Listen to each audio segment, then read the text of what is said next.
என்ன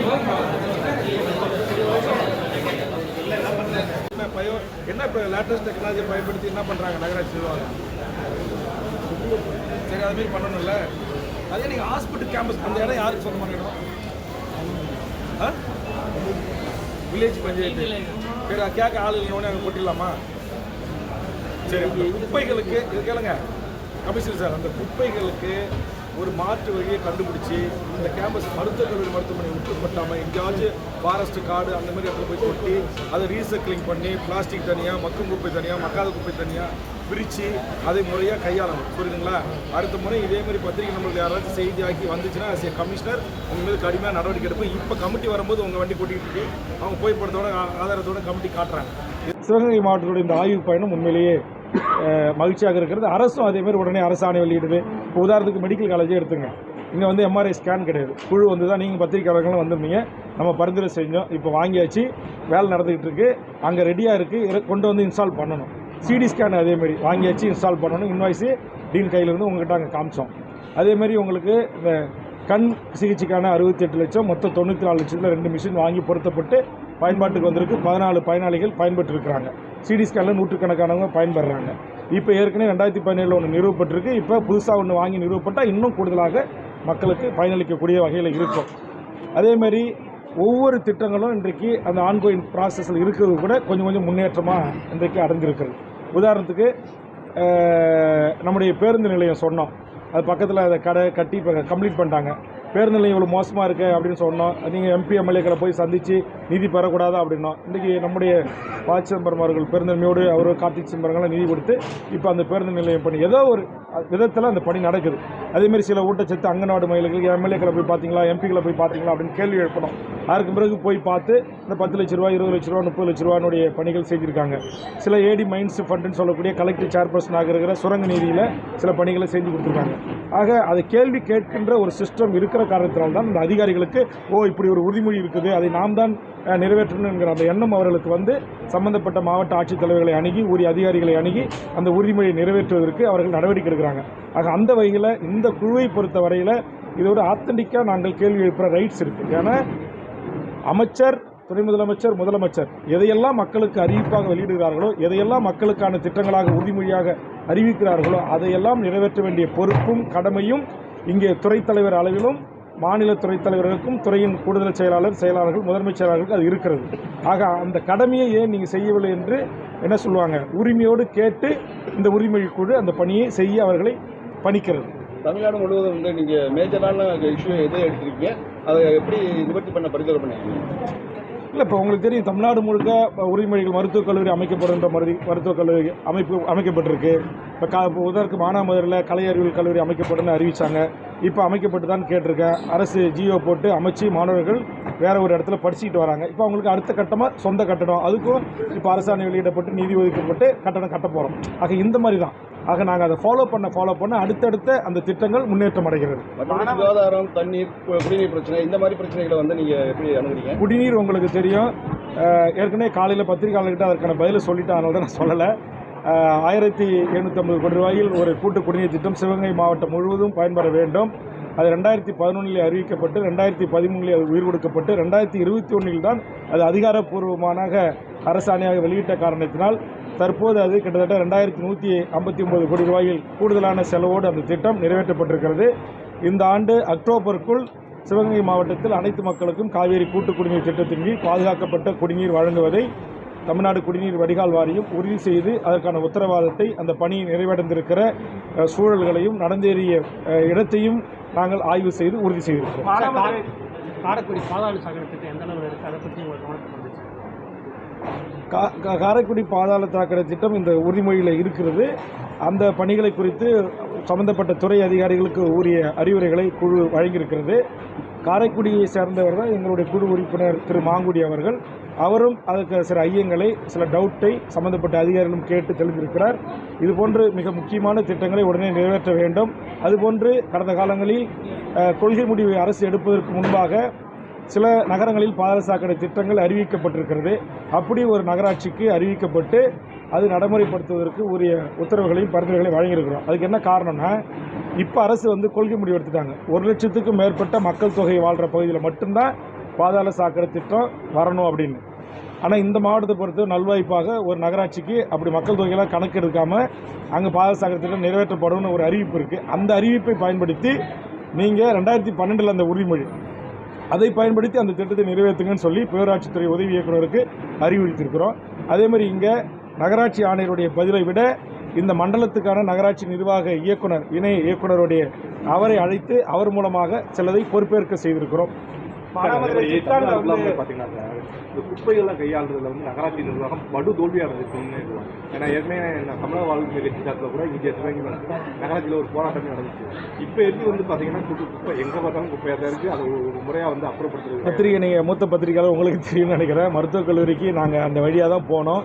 அங்கே மருத்துவக் கல்லூரியை சுற்றி எங்கே பார்த்தாலும் குப்பை தான் கொட்டப்பட்டிருக்கிறது. நகராட்சி ஆணையரை கூட்டுக்குழு கொஞ்சம் கண்டிப்புடன் சில உத்தரவுகளை பிறப்பித்திருக்கிறோம். இனி உங்கள் நகராட்சி கழிவுகள் மருத்துவக் கல்லூரி வளாகத்திற்குள்ளே எங்கும் கொட்டக்கூடாது. உங்கள் நகராட்சி குப்பைகளை மக்கும் குப்பை மக்காத குப்பை என்று தரம் பிரித்து அதை பத்திரமாக பாதுகாத்து பொதுமக்களுக்கு இடைஞ்சல் இல்லாத அதில் வந்து காற்று மாசோ நீரின் மாசோ ஏற்படக்கூடாது என்று அவருக்கு அறிவுறுத்திருக்கிறது. போலீஸ் போர்டு டிஇ அவர்கள் அதை கண்காணிக்க வேண்டும், மானிட்டரிங் பண்ணணும் அப்படின்னு அவருக்கும் நாங்கள் அறிவுறுத்திருக்கிறோம்.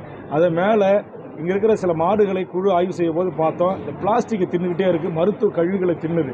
இந்த பிளாஸ்டிக் எரிக்கும் போது தான் டை ஆக்சைடுன்னு ஒன்று ஒரு வாயு, அது வந்து மிக மோசமான நச்சு பொருள் அதில் இருக்குது. அதனால் அந்த பாலை குடிக்கிற குழந்தைகளுக்கு நோய் ஏற்படுவதற்கு வாய்ப்பு இருக்குது. அதனால் நீங்கள் அதை கரெக்டாக மானிட்டர் பண்ணணும். குறிப்பாக நாங்கள் வந்து போலீஸ் நம்ம சுகாதார அலுவலர்களுக்கு அறிவுறுத்திருக்கிறோம். அதையெல்லாம் முறைப்படுத்தணும், கண்காணிக்கணும். அந்த பிளாஸ்டிக்கை மாடுகள் திங்க அனுமதிக்கக்கூடாது என்று நகராட்சி நிர்வாகத்துக்கு கண்டிப்பான உத்தரவுகள் பிறப்பிக்கப்பட்டு இடம் இல்லை. அதுக்கு தான் நாங்கள் வந்து அதுக்காக தான் இந்த ரீஜனல் டைரக்டரை அழைச்சி அந்த குப்பையை வந்து ப்ராசஸ் பண்ணுறதுக்கு இப்போ நிறைய ஸ்கீம்ஸ் இருக்குது, லேட்டஸ்ட் டெக்னாலஜி, அதை பயன்படுத்துங்க அப்படின்னு சொல்லியிருக்கோம். இந்த குப்பை பிரச்சனைக்காக செக்ரட்டரியும் டிஎம்இயும் சென்னையில் அழைத்து நாங்கள் விரிவாக பேசணும் அப்படின்னு சொல்லி குழு பரிந்துரை பண்ணியிருக்கோம். அது நகராட்சி இடம் பார்க்கணும். அதாக சொல்லியிருக்கோம். அது ஹாஸ்பிட்டலில் சொல்லிட்டேன், ஹாஸ்பிட்டலே உங்களுக்கு சொல்லியிருக்கேன். ஃபாரஸ்ட் போன்ற மக்களுக்கு பயன்படாத வெறும் நிலமலாக இருந்தால் அவர்கிட்ட அதற்கான அனுமதி வாங்கி அது போன்ற இடத்துல இதை ப்ராசஸ் பண்ணுவதற்கு நடவடிக்கை எடுக்கணும்னு சொல்லி குழு ஹாஸ்பிட்டல்லேயே நான் பரிந்துரை செஞ்சுட்டேன். அப்போ மூத்த பத்திரிகையாளர் 2 பேர் இல்லைன்னு நினைக்கிறேன். சார், மாநகரே சிப்காட் வளாகத்துக்குள்ள வந்து மருத்துவ கழிவு சுத்திகரிப்பு ஆலை வரக்கூடாதுன்னு சொல்லிட்டு பல்வேறு போராட்டங்களை முன்னெடுக்கிறாங்க. இது குறித்து நீங்கள் எதுவும் பார்த்தீங்களா? இல்லை, அது எங்களுடைய இந்த பருவியில் இந்த ஆய்வில் எங்களுக்கான உறுதிமொழி அப்படி இல்லை. அதனால் அது நாங்கள் கடந்த ஆண்டு வந்து தரைப்பாலம் போடுறதா ஒரு அறிவிப்பு, அதுதான் பார்க்க வராங்க. இப்போ போகிறோம். இப்போ மானாமதுரை எம்எல்ஏ வந்து அவங்க வந்து கமிட்டியினுடைய அதிகாரப்பூர்வ அலுவல் நேரம் முடிந்தாலும் கூட மாவட்ட ஆட்சித்தலைவர் பெருந்தன்மையோடு பரவாயில்ல நான் வரான்ட்டாங்க. அதனால் கமிட்டி அந்த இடத்தை ஆய்வு செய்கின்ற வரையில் நாங்கள் இந்த ஆய்வை இன்னும் தொடர்கிறோம். மாண்புமிகு உறுப்பினருடைய கோரிக்கையை ஏற்று கமிட்டி அந்த இடத்தை ஆய்வு செய்ய இப்போது செல்லும். எந்த கமிட்டி வந்தாலும் ஆமாம், சட்டமன்றத்திலே விட மாட்டேங்கிறாங்க. அவங்க போய் வரைக்கும் இப்படி தான் கை வச்சிருக்காங்க. காரைக்குடியில் நீங்கள் காலையிலேருந்து நீங்கள் காரைக்குடியில் நீங்கள் காரைக்குடிய மாநகராட்சி ஸ்ட்ரீட் லைட்டே கிடையாது. ஒரு 5 கிலோமீட்டருக்கு அப்படி இருட்ட அடிஞ்சு போயிருக்கிறத எப்படி மாநகராட்சின்னு அறிவிச்சு அதை செயல்படுத்திக்கிட்டு இருக்காங்க. இன்னும் அந்த ஊராட்சி பகுதியில் இன்னும் இணைக்கல. எந்த ப்ராசஸுமே இல்லாமல் மாநகராட்சி அப்படிங்கிற அறிவிச்சிருக்காங்க. இதில் இன்றைக்கு நம் மாண்புமிகு அமைச்சர் அவர்கிட்டையும் மாவட்ட ஆட்சித்தலைவர்கிட்டையும் சொன்ன ஒரு மிக பின்தங்கிய ஒரு பகுதி நம்முடைய காரைக்குடி, சிவகங்கை இந்த மாவட்டம். அதனால் இங்கே படித்த இளைஞர்களுக்கு வேலைவாய்ப்பு வேணும், சாதிய ரீதியான மோதல்கள் வரக்கூடாது. அதனால் இந்த மாவட்டத்தை ஒரு மேம்படுத்தப்பட்ட ஒரு சிறப்பான ஒரு மாவட்டமாக கொண்டு வர மாவட்ட அமைச்சர் உரிய நடவடிக்கை எடுக்கணும். நானும் அரசுக்கும் பேரவையிலையும் முதலமைச்சரையும் கவனத்திற்கும் நான் கொண்டு போகிறேன் அப்படின்னு நான் சொல்லியிருக்கிறேன். கண்டிப்பாக இங்கே நீங்கள் சொன்ன மாதிரி இது ஒரு மாநகராட்சி. உதாரணத்துக்கு இந்த மருத்துவக் கல்லூரி மருத்துவமனை மீது கூட எனக்கு கொஞ்சம் அதிருப்தி தான். ஏன்னா நான் தமிழ்நாடு முழுக்க 38 மெடிக்கல் காலேஜ் போய் பார்க்குறேன். அவ்வளோ நீட் அண்ட் க்ளீன்ஸு. அங்கே வந்து ஒவ்வொரு தனியாரில் ஒரு ஷிஃப்ட்டுக்கு 400 பேர் அந்த வளாகத்தை சுத்தமாக வச்சுக்கிறதுக்கே இருக்காங்க. இப்போ நாங்கள் வெளியில் அவுட்கேட்டில் வெளியில் வந்து கான்வாய் புறப்படுறோம், ரைட்டில் பார்க்குறோம், அப்படியே வாசலில் அவ்வளோ கேவலமான குப்பை சேறு சகதியாக கிடக்கு. மாவட்ட ஆட்சித்தலைவர் இப்போ தான் புதுசாக பொறுப்பேற்று 1 மாதம் தான் ஆகுது. அவங்க என்டையர் இந்த 6 தொகுதியில் இருக்கிற இந்த டிஸ்ட்ரிக்ட் ஃபுல்லாக அட்மினிஸ்ட்ரேஷன் எங்கெங்கே என்ன பிரச்சனைகளுக்கு எல்லாத்தையும் ஆய்வு செய்து கண்டிப்பாக அவருடைய நிர்வாகத்துறை முன்கி அதை வந்து ஒரு சீர் செய்யணும். அதேமாதிரி முதல்வருக்கு நாங்கள் ரொம்ப உங்களுக்கு தெரியும், அங்கே ஹாஸ்பிட்டலே ரொம்ப கண்டிப்பான குரலில் நாங்கள் சொல்லியிருக்கோம். கடந்த முறை இருந்த முதல்வர்கிட்ட சொல்லிட்டு போனோம், அவர் வந்து அவர் பணிகளை செய்யலை. நீங்கள் வந்து 2 நாள் தான் அவர் பொறுப்படுத்து கண்டிப்பாக உங்களுடைய வளாகத்துக்குள்ளேயும் எதிரிலையும் வெளியிலையும் இது போன்ற குப்பைகள், இந்த கழிவுகள், இந்த மருத்துவ கழிவுகளை கொட்டக்கூடாது. ஃபஸ்ட்டு மருத்துவமனைக்கு சுகாதாரத்துக்கு உடல்நிலையை காட்டி அவங்க உடம்பை பாதுகாத்துக் கொள்ள வர்றவங்களுக்கு நம்ம நோயை கொடுத்து அனுப்பக்கூடாது அப்படின்ற அறிவுரைகளை எல்லாம் நான் டீனுக்கும் மருத்துவர்களுக்கும் வழங்கியிருக்கிறேன். சிவகங்கையில் வந்து இளைஞர்களுக்கு வந்து வேலை வாய்ப்பு கம்மியாக இருக்கிறதாகவும் இதனால் வந்து இளைஞர் அதிகமாக குற்றச்செயலில் ஈடுபடுறதாகவும் சொல்றாரு. இதுக்காக வேலை வாய்ப்பு திட்டங்கள் ஏதாவது உருவாக்குறதுக்காக ஏதாவது இங்கே வந்து இங்கே கூட வந்து துறை அதிகாரிகள் அளவில் இங்கே கூட அந்த பனை ஓலையிலிருந்து பல்வேறு பை ப்ராடக்ட் என்று சொல்வார்கள், வேலைவாய்ப்பு உருவாக்கி தருகின்ற ஒரு உறுதிமொழி. அது இங்கே வந்து சாதாரண அந்த தொழிலாளர்கள் அந்த முனைவர்கள் வரவில்லை, அதனால் அந்த உறுதிமொழியை கைவிடலான்னு சொல்லி இந்த துறையினுடைய உதவி இயக்குனர் சொன்னபோது கூட நான் மறுத்து முடியாது. பனை என்பது தமிழருடைய அடையாளம், தமிழுடைய மரம். தமிழீழ மண்ணில் அங்கு வேலுப்பிள்ளை பிரபாகரன் அவர்கள் 10 ஆண்டு காலம் ஆட்சி காலத்தில் அந்த பனை ஓலையை பயன்படுத்தி பல்வேறு விதமான பை ப்ராடக்ட் பொருட்களை காட்சிப்படுத்தியிருக்கிறார்.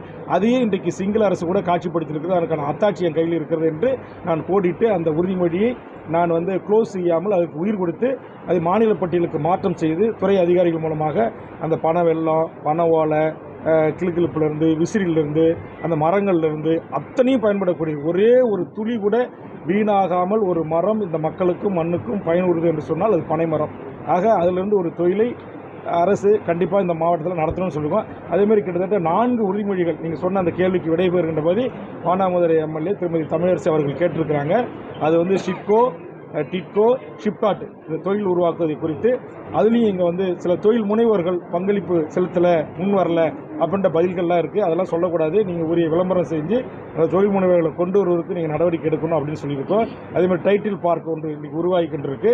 விரைவில் அங்கு அந்த பணிகள் தொடங்க இருக்கிறது. கண்டிப்பாக இங்கே மாணவர் சமூகம், இளைய சமூகம் சாதியின் பெயராலோ மதத்தின் பெயராலோ இந்த விலைமதிப்பெற்ற மனித உயிர்கள் பலியாயிடக்கூடாது. அவங்களுக்கு SC ST MBC BC கொலை வழக்கு, கொலை முயற்சி வழக்கு என்று பல்வேறு வழக்குகளில் மாட்டிக்கொண்டு அவங்க எதிர்காலத்தை துளைக்கக்கூடாது. அதற்காக தென் மாவட்டத்தினுடைய மிக பிரதான ஒரு பகுதியாக இருக்கிற இந்த சிவகங்கை சீமையில் அதுவும் சுதந்திர இந்தியாவிற்காக விடுதலைக்காக தன்னுயிர் தந்திட்ட நம்முடைய வேலுநாச்சியார், மருதுயிருவர், குயில் நாச்சியார் போன்ற மாபெரும் சுதந்திர போராட்ட வீரர்கள் வாழ்ந்த இந்த மண்ணில் நிச்சயமாக சாதி கொலைகளோ மத கொலைகளோ நடக்காத வண்ணம் அவர்களுக்கான வேலை வாய்ப்பும் அவர்களுக்கான மாற்று சிந்தனையை உருவாக்குவதற்கு அரசு உரிய நடவடிக்கை எடுக்க வேண்டும் என்பதுதான் மாண்புமிகு உறுப்பினர், மாண்புமிகு அமைச்சர் உள்ளிட்ட குழுவினுடைய விருப்பம். அந்த விருப்பத்தை எதிர்வரும் காலத்தில் கொஞ்சம் கொஞ்சமாக அரசு நிறைவேற்றி தர வேண்டும் என்று நான் அரசுக்கு பரிந்துரை செய்திருக்கிறேன். சார், நீங்கள் போன வருஷம் 196 சம்திங் சொன்னீங்கல்ல, போல பிரச்சனைகள் 93 சால்வ் பண்ணியிருக்கோன்னு சொல்லியிருக்கீங்க. அப்போ மற்ற பிரச்சனைகள்லாம் கண்டினியூ இருக்கா? அதோட பெரிய MRI ஸ்கேன்லாம் சால்வ் பண்ணியிருக்கோன்றீங்க. அதோட பெரிய பிரச்சனைகளா மற்ற பிரச்சனைகள்? இல்லை, மற்றதெல்லாம் வந்து உங்களுக்கு வந்து பெரிய பெரிய ஸ்கீம். இப்போ குடிநீர் திட்டம் சொன்னல 2819 கோடி, அந்தமாரி 200 கோடி. இப்போ சாலை, புறவழி சாலை உங்களுக்கு 200 கோடியில் ஆல்மோஸ்ட் முடிச்சுட்டாங்க. இப்போ அதிலே வந்து ஃபாரஸ்டினுடைய கிளியரன்ஸுக்காக ஒரு சின்ன பகுதி பெண்டிங் இருக்குது. அந்த மாதிரியான பிரச்சனைகள் தான் அது எல்லாமே. அது திட்டங்கள் கொண்டு வராங்க சார், அது சரியாகவே செயல்படுத்தாமல் அப்படியே விட்டுறாங்க. மருத்துவக் கல்லூரியில் லிஃப்ட் வசதியெல்லாம் பார்த்தீங்கன்னா கொண்டு வந்து பழுது பார்க்கலன்னு சொல்லிட்டு பல்வேறு தரப்பில் சொன்னாலுமே அது வந்து அப்படியே தான் இருக்கப்படுது. நீங்கள் சொல்கிற அந்த மருத்துவக் கல்லூரியில் கொஞ்சம் தொய்வு இருக்குது. இந்த டீனுக்கு ஒரு வாய்ப்பு கொடுப்போம். நீங்கள் பத்திரிகை நண்பர்கள் ஜனநாயக உரிமை, ஜனநாயக மாண்பு அதை நீங்கள் பெரிய அளவில் எக்ஸ்போஸ் பண்ணுங்கள். முதலமைச்சர், அமைச்சர் கவனத்துக்கு கொண்டு போனால் உடனடியாக அந்த அரசு நடவடிக்கை எடுக்க நாங்களும் பரிந்துரை பண்ணுறோம். சார், தமிழ்நாடு பூரா உள்ள அரசு கலைக்கல்லூரிகளில் வந்து இடம் ஒதுக்கீடு போகாது, இடம் இல்லாமல் மாணவர்கள் படிக்கிறது ரொம்ப சிறப்பான ஒரு குற்றச்சாட்டு வந்து நீண்ட நாள் இருந்துருக்கு. அதை தீர்க்கிறதுக்கு நீங்கள் எதுவும் அரசுக்கு எதுவும் பரிந்துரை பண்ணிக்கலாம்? அதை தீர்க்கிறதுக்காக தான் நானும் சகோதரி தமிழரசி அவர்களும் சட்டமன்றத்தில் போராடி இங்கே மட்டும் கிடையாது, தமிழ்நாடு முழுவதும் இல்லை. அதுதான் நான் சொல்ல வரேன். நான் அதை வந்து நீங்கள் பத்திரிகையாளர்கள் அப்போ உள்ள அனுமதி இல்லை. இங்கே வந்து மாவட்டத்திற்கு ஒரு மருத்துவக் கல்லூரி என்கிற கான்செப்டை தமிழ்நாடு முதல்வர் தலைவர் கலைஞர் அவர்களுக்கு எடுத்துரைத்து அதை பேசி வாதாடி இன்றைக்கி 36 மெடிக்கல் காலேஜ். நான் பேசும்போது எத்தனை மெடிக்கல் காலேஜ் இருந்தோ அதற்கு பிறகு புதுசாக மாவட்டத்துக்கு ஒரு மருத்துவக் கல்லூரி என்ற கொள்கை முடிவு என்னுடைய அந்த வேண்டுகோள், என்னுடைய உரை அதை முதலமைச்சர் பெருந்தன்மையோடு ஏற்றுக்கொண்டு அறிவித்தாங்க. அதேமாரி இப்போ அழகப்பா பொறியியல் கல்லூரி மாரி ஒரு அண்ணா யூனிவர்சிட்டி, அது திருச்சியில் ஒரு யூனிவர்சிட்டி, இந்தமாரி ஒரு சில அரசு பல்கலைக்கழகங்கள் தான் இருந்துச்சு பொறியியல் கல்லூரியில் படிக்கிற வாய்ப்பு. அதையும் மாவட்டத்துக்கு ஒன்று உருவாக்கி ஏழை எளிய பிற்படுத்தப்பட்ட, தாழ்த்தப்பட்ட, ஒடுக்கப்பட்ட சிறுபான்மை மாணவர் செல்வங்கள் அந்தந்த மாவட்டத்தில் பொறியியல் கல்லூரி படிப்பிற்கு தலைவர் கலைஞர் ஆவணம் செய்யணும்னு சொன்னேன். கண்டிப்பாக நான் செய்கிறேன்னு சொல்லி முதல் பொறியியல் கல்லூரியை பண்ருட்டியில் தான் அண்ணா யூனிவர்சிட்டியை வந்து தொடங்கி வச்சார். இன்றைக்கி 18 இன்ஜினியரிங் காலேஜ் அதுக்கு பிறகு உருவாக்கப்பட்டிருக்கு. ஏற்கனவே பல இன்ஜினியரிங் கல்லூரி இருக்குது, தனியார் நூற்றுக்கணக்கில் இருக்குது. அதே மாதிரி தான் நான் உள்பட இங்கே மாண்புமிகு உறுப்பினர் நம்முடைய தமிழரசி உள்பட பல உறுப்பினருடைய வேண்டுகோள் முன்வைக்கப்பட்டு ஒரு சட்டமன்ற தொகுதிக்கு ஒரு கலை அறிவியல் கல்லூரி, இது வரைக்கும் ஒரு சட்டமன்ற தொகுதிக்கு ஒரு கலை அறிவியல் கல்லூரி இல்லை அப்படின்னா அங்கே கலை அறிவியல் கல்லூரியை உருவாக்கி நீங்கள் சொன்ன மாதிரி மாணவர்களுக்கு இலகுவாக அந்த உயர்கல்வியை தாழ்த்தப்பட்ட பிற்படுத்தப்பட்ட மக்களுக்கு கல்வியை கொடுக்கணும் அப்படின்ற ஒரு கான்செப்டை முன்வைத்தோம். அதையும் மாண்புமிகு முதலமைச்சர் அவர்கள் பெருந்தன்மையோடு ஏற்றிக்கொண்டு முதல் ஆண்டு 10 கல்லூரிகளை இந்த அறநிலையத்துறை சார்பாக அறிவித்தாங்க. அதில் ஒரு புண்ணியம் போய் எங்கள் பணத்தில் போய் நீங்கள் கல்லூரி தொடங்குறீங்கன்னு கோர்ட்டில் ஸ்டே பண்ணி அது நின்று போச்சு. இப்போ ஒரு புண்ணியமா நீங்கள் எதுக்கு அரசு பணத்தில் போய் கல்லூரி தொடங்குறீங்க அப்படின்னு சொல்கிறாரு. அதுக்கு தாண்டி நான் போக விரும்பல, அது அரசியல். ஆனால் இந்த அரசு கண்டிப்பாக எங்கெங்கெல்லாம் கலை அறிவியல், என்னுடைய தொகுதியில் இப்போ கிட்டத்தட்ட 3800க்கு மேற்பட்ட உறுப்பினர் மாணவர்களிடம் கோரிக்கை வரப்பட்டு 315 இடங்களை இன்றைக்கு நான் வகுப்பறை தொடங்கிட்டேன். ஆனால் எனக்கு கட்டடம் கட்டி உடனே தொடங்க முடியல. நான் கொண்டு வந்த அண்ணா பல்கலைக்கழகத்தில் 2 வகுப்பறையை வாங்கி இப்போ நான் தொடங்கிட்டேன். இப்போ இவர்களும் அதுமாரி தொடங்கிட்டாங்க. அதுமாரி தமிழ்நாடு முழுக்க இன்றைக்கு 14 கலை அறிவியல் கல்லூரிகள் இன்றைக்கு தொடங்கி அதில் பல்லாயிரக்கணக்கான மாணவர் செல்வங்கள் படிக்கிறாங்க.